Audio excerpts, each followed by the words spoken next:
Hi everyone, I'm Lloyd Polino. Welcome to my YouTube channel. Today's video is entitled Galactic History is Being Made, and I'm speaking of the spring equinox that is coming in the next few days. It feels as though we're about to go over the falls and I am hauled up in my home just waiting for something to happen. But it feels as though all my focus has gone from the outside world into the inside world, as if I am preparing for a trip, a self-sufficient trip. So I'm just going to read a little paragraph I wrote, and then I'm going to work with a chart to discuss the history of our existence here on the planet and how we are preparing to break away from our historic oppression here on this planet and moving into a more self-sufficient and streamlined evolutionary step. And so I will just read this. Galactic history is being made. We are leaving the third dimensional frequency in its final stages, and like a Petri dish, it has served its purpose. In this last stage, it is rejecting us both internally and externally. Internally, we are in a state of toxic abuse in the form of thoughts and what we ingest, all which we have been trained to establish and maintain within our bodies, as well as outside of us in how we treat the earth and each other. Our growth in this toxic foundation has finally prepared us to retreat and create a sanctuary to evolve to a higher and happier state. As evident in the Schumann Resonance spiking off the charts since 11/11 of last year, and more so this month, the labor pains of cosmic frequency shifts are in the beginning process of the shift to a higher timeline and dimension. We're in the rapids before the falls. Those who are in the process or well along in their preparation for the shift are readying their vessels through physical and emotional cleansing and moving their center to the heart, to align to spirit or higher self, to form their support and guidance system within. Like readying a spacecraft for a self-sustainable journey whose booster rockets are destined to burn out at the threshold of the next dimension, we are making galactic history, and we must be mindful to be in the present moment, not only to acknowledge and savor it, but to remain in our bodies where our spirit is emerging from within as the captain of the ship, our light bodies. So I'm just going to move to this chart I drew here. And this is a chart of not only the soul's journey from source to the black hole or the singularity of self-service, where source is service of all. And this journey that our soul makes there and back is where we fall into place in this picture. And as we travel from source, which we are a part of, source apportions a piece of itself in the form of an ember, and that is called the soul.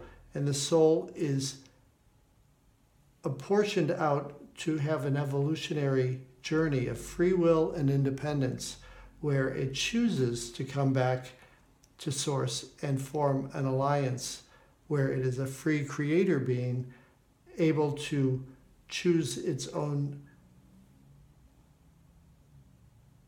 destiny, you might say, but at the same time, it has to be willing to work within the harmonious precepts of Source, which are love and compassion. So the soul breaks off initially. It makes a journey towards the opposite of Source, which is like a singularity of self-service. It's a black hole, you might say. It cannot create. It can only consume and manipulate. And it is devoid of feeling. And so the soul travels away to form its independence. It is attracted to this black hole. And then if it gets too close, it will be consumed. So at some point in its journey, it has to choose to move away from it and go back towards Source to form an interdependent relationship with Source. And so in doing this, it journeys towards this black hole. Well, this is what our society is. It is overlords of negativity that guard this black hole. And it sets up a society that is based on fear, lack, competition, doubt, and judgment. And that society gives us the false notion that it is taking care of us, but in reality, it's taking advantage of us. So much so that as we move away from it, collectively as a species, we come to realize that we have been deceived in our dependence on it. And in fact, it is really dependent on us. And we're now waking up to our ability to be sovereign and a representative of Source. So here are the two visuals of what a human being is in society and what a human being is as a representative of Source. And in society, we are disempowered, and as a representative of Source, we are sovereign. And in this construct that our society sets up for us, it has a center where the ego is king, or the mind is the sole decider of what happens. And then on the outer side of that center, we have a layer of the precepts or the foundation of society, which is fear, competition, lack, and judgment. And from those beliefs, if everyone buys into those beliefs, which are all really nothing to really base a society on, then it creates this outer layer, which is what our lives are fraught with. And we are so oppressed that we always go outside of ourselves for some relief from all the pressures. And it creates all these things in this area here. And those things are, and let me just say that fear, competition, lack, and judgment, they are reinforced by the lower vibrating energies that guard this society, the overlords. So that what they do is they reinforce fear and lack and doubt by all that they do. So there's a constant supply of reinforcement of these ideas to keep us in this centrifugal attraction towards their power. So in this layer, we have attributes of the society, which are trying to be strong instead of loving. So strength is looked at as a great thing.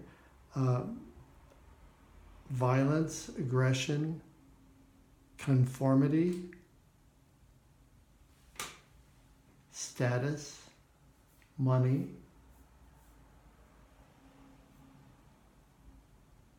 past and future time orientation, stress, failure, debt, power, success, hoarding, shopping, invalidation, self-blaming, abuse, control, depression, overwhelm, addiction to work, sex, drugs, food, gambling, people, etc., service of self, cell phones, social media, EMFs, virtual life on computer, TV, news, junk food, acid-based food, and an acid base for our bodies, which is toxic, caffeine, medications, and then we reach the outer layer of what society gives us, which in every stage is, at this point, is corrupt. Politics, religion, healthcare industry, education, war, movie industry, art world, publishing world, music industry, journalism. So this is what it means to be in a society that holds the mind king. And it puts a lot of stress. All these things are the work of the mind. It has to manage all of that. So of course we're so put upon that we look outside for relief. And what we get is all these things: alcohol, drugs, sugar, meat, acidic diet, status, you name it. And it's all driven by this outer ring. And when we look at the alternative, self-sovereignty, it's set up on a system of the mind is there and in the center, but it has the help of its higher self, or what we call the soul. And the soul is on an evolutionary journey. This takes millions of lifetimes and millions of years, but in this particular instance, we are at the end of this journey, and we are now waking up as our personality, as our representation of the soul. We are waking up to the fact that we do have a soul, and it is within us, and we can tap it by meditation, and it is found to work with the heart. So the soul and the heart and the mind work together, and in this working together, it forms a much simpler set of rules and occupations. And the center is soul, mind, and heart. The second ring is love, compassion. These are the precepts of living as an awakened person. Love, compassion, respect, sharing, equality, the idea of the good of all, dignity, forgiveness, gratitude, and living not in the construct of time, but living in the now, or the present time, empowered in the now, as opposed to disempowered in a false construct of time, of past and future. And what comes out of that is the activity of listening to the heart. Instead of trying to be strong, we listen to our emotions. And while the mind can be deceived, it can be misled and deceived, but the heart cannot be deceived. It knows what it's feeling. It knows what truth is because it feels good as opposed to not feeling good. So we listen to the heart. We rely on meditation to connect with Source or our higher self. We exercise. We display self-love and self-nurturing. We maintain our boundaries and create a safe space or sanctuary within. Self-discovery, ample rest. We have an alkaline-based diet and foods, which is a very healthful and nurturing base for our body as opposed to poisoning it with acid. We have diversity, peace, art, music, creativity, and invention. So as you can see, this is a much simpler, more refined and evolved way of life. And this is where we are moving from the third dimension to the fifth dimension. And in so doing, we have a vessel which is called the Taurus. And the Taurus works on the system of the heart being connected to the soul. And the heart is the generator of a self-sustaining energetic support from Source. So it fuels our needs and desires because when we are in alignment with it, it fuels our energetic flow. It supplies us with an energetic flow that is pumped from the heart. And you can see this as we breathe.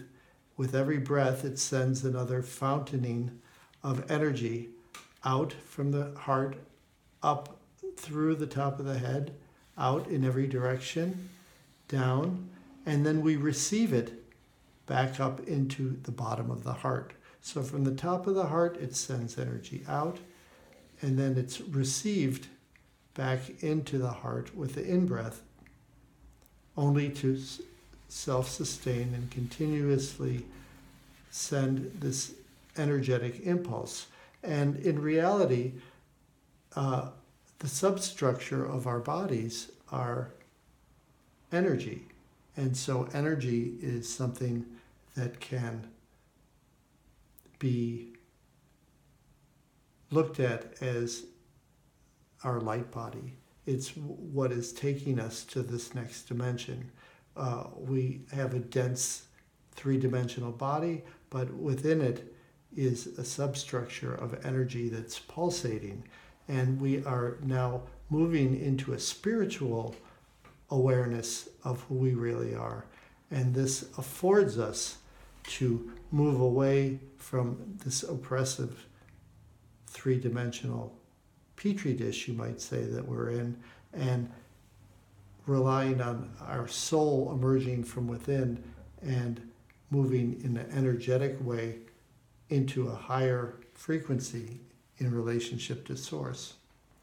So, and with this migration, and I'm going to move back to me again, with this migration, we have a couple steps in order to move from this lower vibration to a higher vibration. And one of them is being able to forgive. So because we're moving to a higher vibration, we have to release the density and the darkness that was caused by all this priming from those four precepts of fear, judgment, lack, and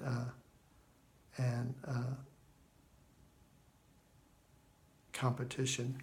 And so when we want to forgive people, because that is a thing that really holds darkness in us, the best way I see to release that is the idea of realizing that society pits us against each other in a very clever way. It creates abuse that usually happens at a young age. And when someone is abused at a young age, they become an abuser. So a victim becomes a perpetrator because that initial hurt is like a hot potato and you want to relieve yourself of that hurt. So you sort of just pass it along to other people by projecting it onto them with anger and ridicule and all those things. And so, as you can tell, we imprison people that are abusers, but we don't rehabilitate them. We just imprison them and then release them into the wild after a number of years. And the truth is that when someone is abused, they have toxicity inside of them, and they must learn how to get it out in a healthy way rather than trying to give it to someone else. That's not the way to relieve it. So when you look at people that you have to forgive, realize that all they're really doing is, with ignorance, trying to relieve themselves of the toxicity that was handed to them when they were too young to handle it. So they're going around in adult life with childhood pain, and they take it out on other people. And that can be by being selfish, it can be by ridicule or verbal or mental abuse or physical abuse. So realizing that it's a syndrome that our society doesn't tend to, and we're able to understand that, then we can forgive it, knowing that that person is really acting out of ignorance and suffering themselves. So releasing that type of emotion could allow you to, or understanding that type of release of emotion can allow you to forgive someone. Also, releasing any darkness in your system with the Hawaiian, what's it called? It's a method of healing, and it's called Ho'oponopono, which is taking 100% responsibility for whatever is in your field, whatever it may be. It could be from someone else, but if you notice it, you take responsibility, and in a mantra that you repeat over and over, you say, I love you, I forgive you, or please forgive me, I'm sorry, and thank you. So it's, I love you, I'm sorry, please forgive me, and thank you. And we can use that in our Taurus field by deeply breathing in, and on the exhale saying, I love you, I'm sorry, please forgive me, and thank you. And then breathe that in and say it again.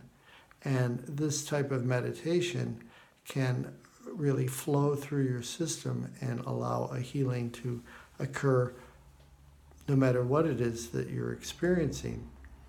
So that's another way to release negativity, is to just repeat that mantra, I love you, I'm sorry, please forgive me, and thank you. I love you, I'm sorry, please forgive me, and thank you. I love you, I'm sorry, please forgive me, and thank you.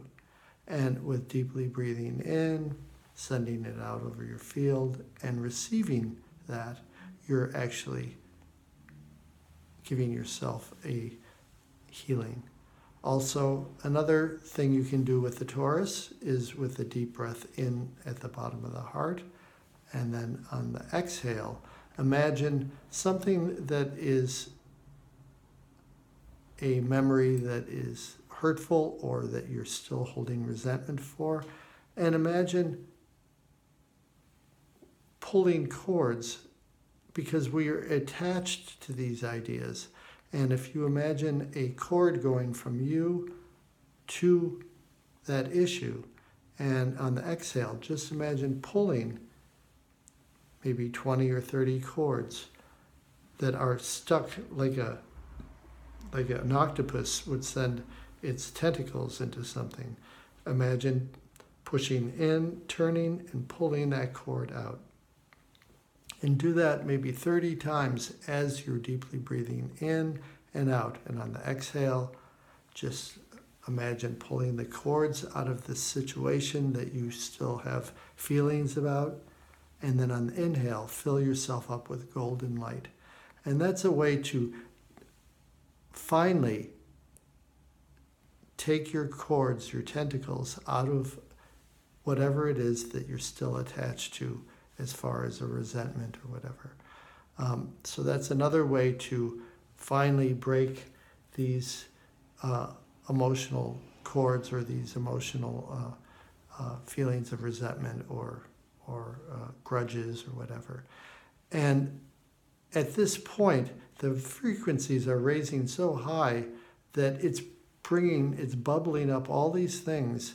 And if we don't bottleneck and suppress them down, they will come up for us to look at, and we can ho'oponopono them, we can pull cords out of them, or we can understand that it is just someone that is suffering from being toxically abused themselves that created the harm that they did to us. And finally, another thing is that with these frequencies rising and us having to deal with what's coming up, a lot of people that are way showers or people that are working on their spirituality and are capable, they're empaths, light workers, indigos, they have a capacity to do this type of work. And when we do our own work, we forge a way for our ancestors to do this work, for the rest of the collective to do this work. And it's kind of like if you had a tree house as a child, and there was a field of grain between your house and the tree house. The first time you went to that tree house, you'd have to forge your way through that wheat field. But by the end of the summer, there's a path that's been forged from going there so often. And it's the same thing when we do our work, our shadow work, we work on healing these things. Then there's a path there for our ancestors and our relatives and the collective to make that same journey because we've forged the path. And sometimes we just do that for the collective, and it's not our ancestors. And another thing is that when you're the first person in your family to do something like that, a lot of times that means that the rest of your family is going to have to do it since you did it, because it's like if you've ever seen a mobile, which is a bunch of different sheets of metal all hanging from wires, and if you remove one of those, the whole family system has to adjust to the fact that you changed. So when you change, your whole family dynamic has to change. So a lot of times the energetic pull of family members will be, they don't want you to change because that means they have to. So a lot of times we're struggling with that type of energetic pull. So just realize that forging the path on your own is a daunting task, and sometimes it's even harder because there's other members of your family that are energetically pulling you away from that task. So cleansing and raising your vibration is one thing. The second thing is creating a safe space and a safe space within yourself, which is kind of like your spaceship. You want to be comfortable in it so you don't have to keep on seeking outside. You want to be self-sufficient so you don't have to keep on seeking outside. And you can have your company be your higher self, which is the bigger you. And once we establish this sovereignty and this self-sufficiency, then we can work with other people in freedom. But we can't work with other people when we're not free, because then we're just all prisoners together. So the way to create this safe space is to live in the moment, to deeply breathe in present time. And when you deeply breathe in present time, no matter where you are, you could be in a line DMV or something. And if you just deeply breathe and expand your sense of self-nurturing and your sense of well-being by deeply breathing and just slowing down, you can feel an ample supply of safety and well-being. You can create that. And another thing is, in the matrix or in society, we're led to believe that we have to seek our security and our supply. And in fact, that's like a lie. It's like saying that water doesn't hold you up. It's like lying to you and saying water makes you sink. So if I threw you in water, you'd start to splash and panic. And if you're waiting for your ship to come in, you're not going to last very long in that panic state. And so if I told you the truth and said water is buoyant and it keeps you afloat, and all you have to do is lay back and spread your arms out, arch your back, and deeply breathe, you would float effortlessly. And then if it takes 2 weeks for a ship to come by and rescue you, you'll be ready to go because you've relaxed for 2 weeks. Open your mouth and get water when it rains and grab a fish and eat it in the meantime. So in the same way, aligning to source or your higher self has a rhythmic approach to supplying you with everything you need if you just don't panic. If you do panic, it's like, did you ever try to save someone that's splashing and frantic in the water? They're going to hit you or splash you, and you can't get near them. So it's the same thing with the Creator. Supply, when you doubt that your supply is coming to you and you start to panic, then it cuts off the flow of supply that would naturally come if you just went within, created a safe space, deeply breathed, took care of yourself, relaxed, rested, and be on the lookout for opportunities that come along. And you are constantly, there's a rhythmic supply always coming to you if you let it.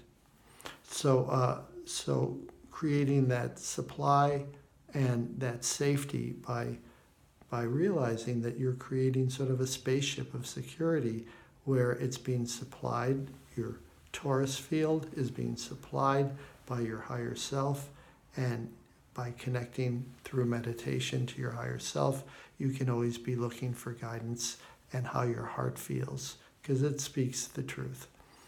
And finally, I'd just like to talk about self-commitment and to activate your sanctuary, and stopping our addiction to the outside world, going outside of ourselves for a sense of sanctuary or peace within and happiness. And it seems like we abandon ourselves and we look from outside for relief from the torture of living in our present day lives. And instead, if you can imagine like you are in your house and all of a sudden your computer doesn't work and your cell phone doesn't work. Now what do? You can't reach anybody.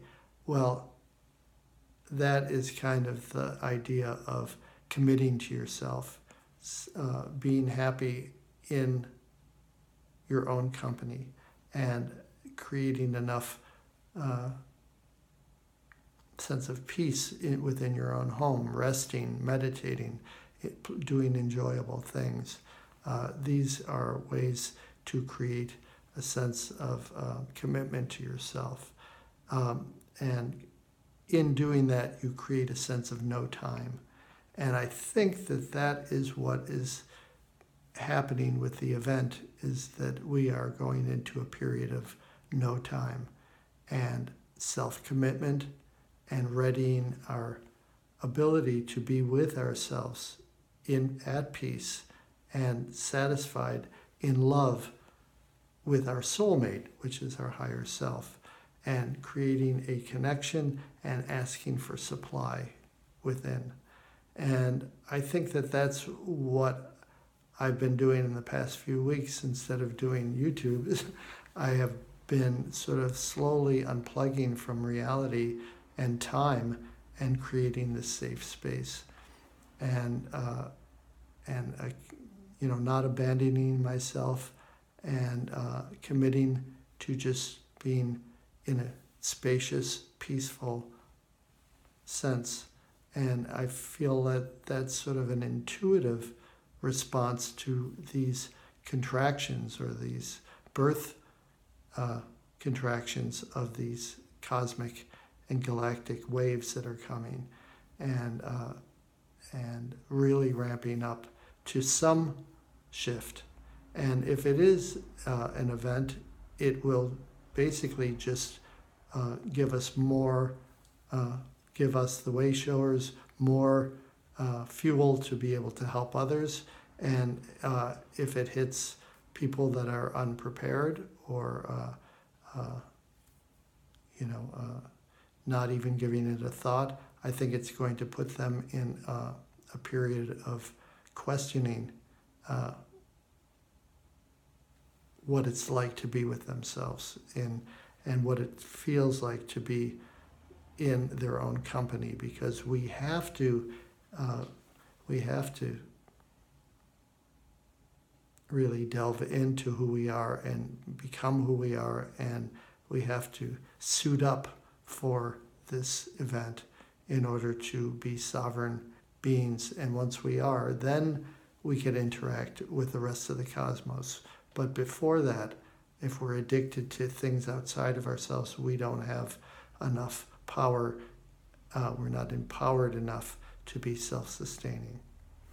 So I wish everybody the most sacred and safe journey into the self for the next few days before the equinox. And I look forward to seeing you all on the other side.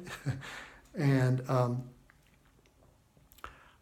what to tell you, I would love to hear your comments down below. I would love if you could subscribe to my Lori Polina YouTube channel. And I have a website, soulselfawareness.com, with much information on it. I'm a QHHT practitioner for past life regression, and I also give Skype sessions for donation for those who are interested in that. So don't forget to press the like button and the subscribe on my YouTube channel, and hit the bell so you can get the next available video that I make. And don't forget to breathe during this process. And we are making galactic history. Savor it, be in the moment, and cherish the gift that we're being given right now. So I'll see you soon. Thanks.